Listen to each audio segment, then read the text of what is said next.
Баршаңызға сәлем. Сіздермен бүгін өзбек ұлтының тағамы хасиб дайындайтын боламыз. Алдымен суға тұз салып, жақсылап ертіп аламыз. Содан соң ұнды салып, қамыр елейміз. Бетін салафанмен жауып, бір шетке қойып қоямыз.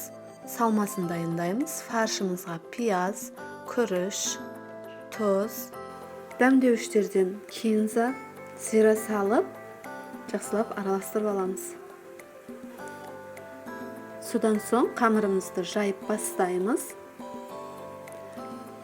Өзімізге ыңғайлы болу үшін осылай екі бүктеп, содан соң ұзынша етіп кесіп аламыз.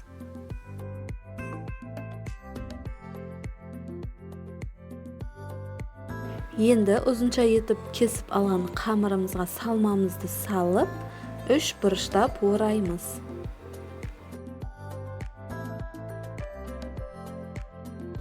Видеодағыдай 2 рет немесе 3 рет орап, кесіп аламыз.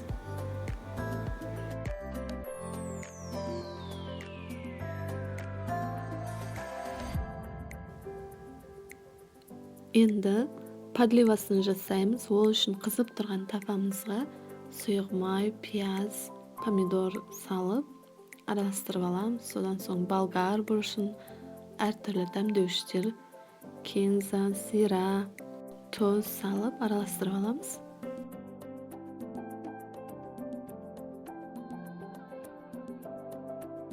Картопты саламыз. Менде сковородкаға сыймағандықтан қазанға ауыстырдым. Содан соң су құйып, қайнағанша бетін жауып қоямыз. Қайнағаннан соң бетін ашып, жаңағы хасибімізді орналастырып шығамыз. Бір қатар орналастырғаннан соң бетіне кішкене подливасынан жағып, екінші қатарын орналастырамыз. Әйтпесе жабысып қалуы мүмкін. Міне бізде хасибіміз дайын. Баяу отта 35-40 минуттың ішінде пісіп шығады. Осылай дөңгелектеп, тарелкаға орналастырып, ортасына подливасын саламыз. Дәмі өте керемет болып шығады, жасап көріңіздер.